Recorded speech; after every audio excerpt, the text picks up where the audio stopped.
Anbumani ராமதாஸனுடைய speech நீங்க கேட்டிருப்பீங்கன்னு நினைக்கிறேன். கேட்டீங்களா சார்? கேட்டேன். சார், எந்த இடத்துக்குள்ள திமுக வராங்க சார்? ஏன்னா இவர் மேல சார்ஜஸ் சொன்னது எல்லாமே வந்து டாக்டர் மரியாதைக்குரிய ராமதாஸ் ஐயா தான். எந்த இடத்துல இந்த பிரச்சனைக்குள்ள திமுக வருது சார்? அனைவருக்கும் வணக்கம். கடந்த 2019ஆம் ஆண்டு நாடாளுமன்ற தேர்தல் முதல் காங்கிரஸ் கட்சி, விடுதலை சிறுத்தைகள் கட்சி, கம்யூனிஸ்டுடைய இரு பிரிவுகள் எல்லாம் ஒரு அசுர பலத்தோடு கூட்டணி அமைத்து தொடர்ந்து வெற்றியை ருசித்துக் கொண்டிருக்கிறார்கள். சரி, இதுல கிட்டத்தட்ட எல்லா கட்சிகளுமே திமுக கூட்டணியில் இருக்கக்கூடிய கட்சிகள் இதுவரை எந்த ஒரு சறுக்கலும் இல்லாமல் சென்று கொண்டிருக்கிறது. சரி, ஆனால் சமீபத்தில் பிரச்சனை என்ன அப்படின்னா, அரசியல் களத்தில் ஒரு மிகப்பெரிய மாற்றத்தை உருவாக்கி இருக்கக்கூடிய விஷயம் விஜய் தமிழக வாழ்வு வெற்றி கழகத்தினுடைய வருகை. மாற்றம் என்பது மானுடத்துவம், மாறாது என்ற சொல்லை தவிர மற்ற அனைத்துமே மாறிவிடும் என்பதுதான் உண்மை. அந்த வகையில் இன்னைக்கு அரசியல் கட்சிகள்ல பலம் வாய்ந்த கட்சியாக இருக்கக்கூடிய திராவிட முன்னேற்ற கழகம் எதிரியின் கூட்டணியை பலப்படுத்தி பாஜக வளர்வதற்கு நாம் அனுமதித்து விடக் கூடாது என்கிற நெருக்கடியில் தேர்தலை சந்திக்க இருக்கிறது. இன்னொரு பக்கம் விஜய் அவர்கள் வாக்குகளை பிரிக்கக்கூடிய வாய்ப்பும் இருக்கிறது. வட மாநிலங்கள்ல வாக்கு வங்கியாக இருக்கக்கூடிய ஒரு மிகப்பெரிய சமுதாயத்துடைய அங்கீகரிக்கப்பட்ட கட்சியாக பாட்டாளி மக்கள் கட்சி இருக்கிறது. இது கடந்த தேர்தலின் போது 10.5% இடஒதுக்கீட்டை அறிவித்த அதிமுக கொடுத்ததை நீதிமன்ற வழக்கின் மூலம் அந்த இடஒதுக்கீடு நீதிமன்றத்தால் பறிக்கப்படுகிற பொழுது இது திமுகவால் தான் பறிக்கப்பட்டது என்கிற ஒரு மிகப்பெரிய அசைக்க முடியாத நம்பிக்கை வன்னிய மக்களிடையே இருக்கிறது. ஆக எதிர்வரும் சட்டமன்ற தேர்தலில் இது வன்னியர்களிடையே ஒரு மிகப்பெரிய பாதிப்பை உருவாக்கி வாக்கு வங்கியாக இருக்கக்கூடிய வன்னியர்கள் திமுகவுக்கு வாக்களிக்காமல் போய்விடுவார்கள் என்ற அச்சத்தின் காரணமாக பாட்டாளி மக்கள் கட்சியையும் இந்த கூட்டணிக்குள் கொண்டு வரக்கூடிய ஒரு வாய்ப்பை திமுக உருவாக்கி கொண்டிருக்கிறது.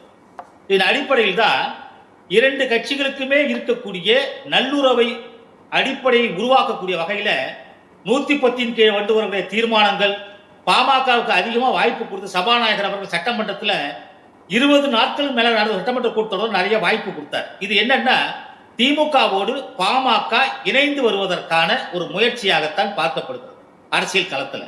சரி, அதே நேரம் கட்சியில பலமாக இருக்கக்கூடிய விடுதலை சிறுத்தைகள் கட்சி தன்னுடைய நிலைப்பாட்டை தற்போது மாற்றிக் கொண்டிருக்கிறது. அது ஒரு மாதிரியா பேசிட்டு இருக்காங்க. மரியாதைக்குரிய தலைவர் தொல் திருமாவளவன் அவர்கள் அதிமுக பாஜக கூட்டணியை மறுபரிசீலனை செய்ய வேண்டும் வேண்டுகோள் கொடுத்திருக்கிறார். சரி சரி. ஆக ஆனால் கள நிலவரம் என்னவென்றால் அதிமுகவினுடைய கூட்டணியில் இருந்து சென்றுவிடக் கூடாது, பாஜக கூட்டணிக்கு பாமக சென்றுவிடக் கூடாது. சார், ரவீந்திரன் சார் வணக்கம்.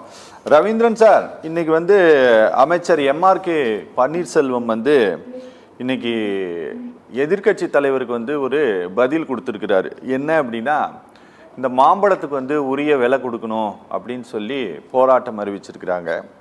அதுக்காக ஒரு பதிலை கொடுத்துருக்கிறாரு. ஆனால் உண்மை என்னன்னா சார், ஒரு 10 நாளைக்கு முன்பாகவே இந்த பிரச்சனை குறித்து ஒரு அறிக்கை வெளியிட்டது அன்புமணி ராமதாஸ் தான். இதை ஏன் நான் சொல்கிறேன் அப்படின்னா, எல்லா பிரச்சனைகளையும் முன்னால் வந்து உடனடியாக அறிக்கை விட்டு பேசக்கூடிய கட்சி பாட்டாளி மக்கள் கட்சி அப்படிங்கிறத நான் திரும்பவும் இங்கே பதிவு பண்ணுறதுக்காக நான் சொல்கிறேன். அந்த பார்ட்டி நல்லா இருக்கணும் அப்படின்னு நினைக்கக்கூடிய ஒரு தனிப்பட்ட நபராகவும் சரி, ஒரு நிறுவனமாகவும் சரி.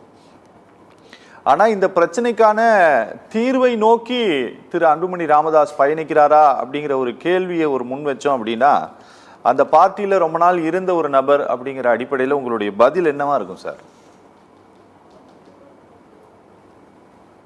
இல்ல, யாருமே தீர்வை நோக்கி போகவே இல்லை. அதுல பேசியவர்கள் எல்லாம் அன்புமணி ஒரு பக்கம், மருத்துவர் ஐயா ஒரு பக்கம் தான் பேசிட்டு இருக்காங்க. சரி. ஆனால் பிரச்சனை என்ன அப்படின்னா, சட்டமன்ற உறுப்பினர்களும் இந்த நெருக்கடி ஆளாயிட்டார்கள் புரிஞ்சுக்கணும். புரியுது, கரெக்ட்.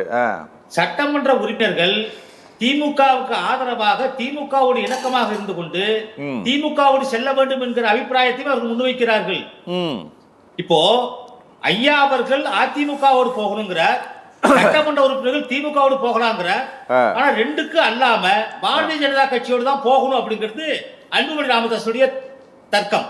ஓகே, இதுல காரணம் என்னன்னா அன்புமணி ராமதாஸ் அவர்களுக்கு மிகப்பெரிய நெருக்கடி. பாஜகவோடு உறவில்லை ஒட்டுன்னு சொல்ல முடியாது. ஓகே, பாஜகவோடு தான் பயணித்தாக வேண்டிய கட்டாயம் இருக்கிறது. ஓகே, எதிர்காலத்தில் அன்புமணி அவர்கள் ஒரு சுதந்திரமான அரசியல் செய்ய வேண்டுமானால் பாஜகவோடு நெருங்கி போக வேண்டிய அவசியம் இருக்கிறது, மீறி போக முடியாது.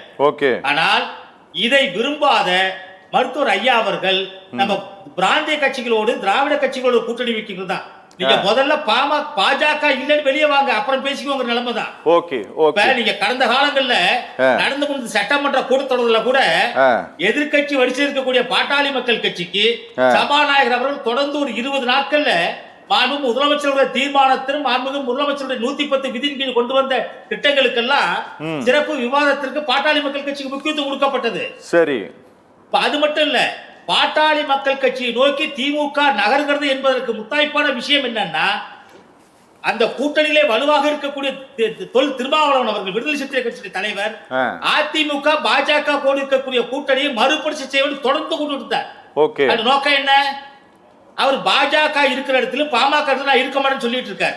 ஓகே, அப்ப திமுக பாமக பக்கமும் நகர்கிறது என்பதை அறிந்துத்தான் பாஜகவோடு அதிமுக கூட்டணி சேரக்கூடாது, கூட்டணியை மறுபரிசீலனை செய்ய. காரணம் என்னன்னா, திமுகவுக்கு என்னுடைய கணக்கு, தேர்தல் கணக்கு என்ன அப்படின்னா, பாஜகவை எப்போதும் எதிரணியில் வலுவாக்கி பாஜகவை இங்கு வளர்த்து விட கூடாது. ஒண்ணு.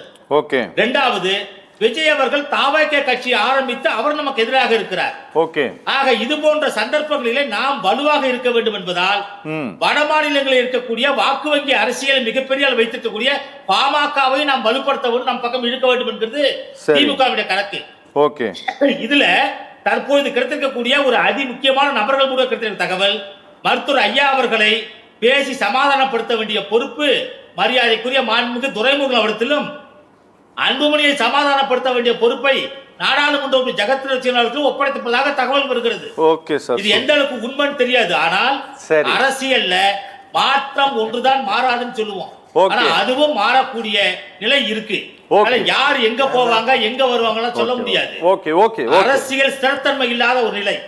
தேர்தல் களத்துல தன்னுடைய வலுவான கூட்டணியை வலுவைக்க, தன்னுடைய பலத்தை நிரூபிக்க, வாக்கு வங்கியை நிரூபிச்சு ஆட்சி பொறுப்பை அறிவிப்பதற்கு கூட்டணி தேவை என்பதால் கூட்டணி யார் வேணுமாலும் பேசலாம், யார்கிட்ட வேணாலும் பேசலாம், எங்க வேணாலும் வரலாம். ஓகே சார், ஓகே, பேசலாம்.